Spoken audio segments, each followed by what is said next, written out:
Hai semuanya, Assalamualaikum warahmatullahi wabarakatuh. Perkenalkan, nama aku Ilma Sartika dengan NIM 12417031, mahasiswa semester 2 dari kelas Tadris Bahasa Inggris 2B.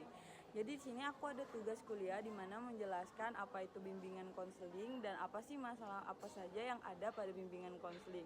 Sebelumnya aku bakalan ngejelasin nih terlebih dahulu apa sih itu bimbingan konseling. Jadi bimbingan konseling kan terdiri dua kata, yaitu bimbingan dan konseling. Seperti yang kita ketahui, bimbingan adalah bagaimana cara kita mengajak seseorang dari suatu yang salah ke jalan yang benar. Lalu konseling sendiri adalah bagaimana cara orang tersebut menyikapi permasalahan yang ada. Dan dapat disimpulkan bahwasanya bimbingan konseling adalah bagaimana cara kita mengajak seseorang dari suatu jalan yang salah ke jalan yang benar dengan perilaku yang ada pada dirinya dan bagaimana cara dia menyikapi dirinya. Nah, teman-teman biasa kan gak asing nih sama bimbingan konseling atau biasa kita singkat dengan BK. Jadi bimbingan konseling ini dilakukan oleh para konselor kepada individu yang membutuhkan. Individu ini biasanya melalui upayanya cerita, bagaimana dia mengungkapkan perasaan apa yang ada pada dirinya. Lalu BK ini tidak hanya menyelesaikan masalah loh, melainkan membantu mengembangkan potensi yang ada pada anak, lalu menyelesaikan masalah yang ada pada anak, lalu menjadi tempat anak bercerita dan membuat seorang anak itu menjadi lebih percaya diri untuk mengembangkan potensi dan bakat yang mereka punya. Nah, seperti yang kita ketahui biasanya di BK ini kan kalau misalnya di sekolah itu memiliki stigma-stigma negatif. Karena pada dasarnya di BK sendiri ini orang-orang yang masuk BK adalah anak-anak yang memiliki masalah, anak-anak yang nakal, anak-anak yang mungkin cukup dikenal buruk atau menjadi pandangan buruk di sekolah. Tapi bahwasanya BK adalah rumah untuk semua orang yang membutuhkan, bukan hanya mereka yang bermasalah. Jadi wajar dong kalau misalnya anak-anak di sekolah ini berstigma buruk terhadap BK. Namun, bisa saja kita memperbaikan stigma buruk tersebut dengan membuat ruang BK menjadi lebih ceria dan lebih berwarna. Terus bagaimana sih cara membuat ruang BK ini lebih berwarna biar nggak dianggap seram lagi? Mungkin ada beberapa pendekatan yang harus dilakukan para konselor di BK kepada murid-murid, jadi berstigma lebih baik. Lalu, apa sih yang harus dilakukan guru BK untuk melakukan pendekatan? Ada banyak sekali cara untuk melakukan pendekatan kepada murid-murid.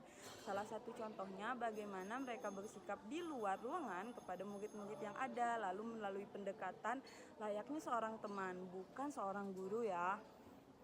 Dan aku ngerasa kalau misalnya di ruang BK itu banyak sekali kejadian-kejadian yang memang dianggap menyeramkan segala macam. Tapi sebetulnya saat aku observasi kemarin, aku ngerasa ruang BK adalah ruang hangat, rumah untuk teman-teman yang mungkin membutuhkan tempat cerita.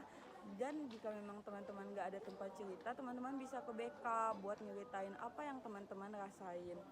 Terus studi kasus yang ingin aku bahas, seperti yang kita ketahui anak zaman sekarang itu kurangnya berkomunikasi dengan baik karena kebanyakan menggunakan gadget. Nah, dengan komunikasi yang kurang baik ini terkadang menyusahkan beberapa anak untuk melakukan presentasi ataupun ngomong di depan umum. Bagaimana sih BK ikut turut serta kepada anak-anak tersebut? Misalkan di dalam suatu kelas ada seorang anak yang saat disuruh presentasi dia merasa malu, gugup, cemas, segala macam. Dan anak tersebut bisa saja melaporkan dirinya dan melaporkan bercerita terhadap apa sih keresahan yang dia punya ke BK. Saat di ruang BK bisa saja para konselor ikut membantu menyelesaikan masalah anak tersebut dengan cara memberikan motivasi kata semangat bahwasanya tidak ada salahnya jika dia untuk mencoba. Terus bagaimana cara konselor tersebut dapat membuat anak tersebut berani berbicara dengan umum, yaitu dengan pendekatan secara perlahan-lahan, lalu adanya bimbingan, support, dan bantuan. Namun bukan hanya dari konselor ya, perlu diingatkan, lingkungan juga harus membantu anak tersebut untuk merasa lebih percaya diri. Tidak adanya tindakan-tindakan yang membuat anak tersebut merasa kurang percaya diri dan merasa bahwasanya dirinya adalah salah. Karena kegiatan-kegiatan tersebutlah yang akan membuat anak tadi bisa saja menjadi lebih merasa malu, bisa merasa lebih tertekan atas apa yang dia lakukan.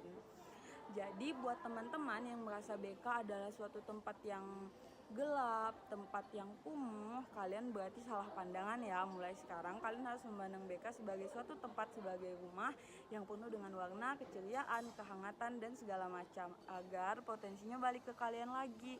Karena sebenarnya BK itu sangat menguntungkan buat siapa saja yang membutuhkan, karena bisa mengembangkan bakat kalian, mengetahui siapa diri kalian, bagaimana cara kalian menyelesaikan suatu masalah dengan baik dan benar.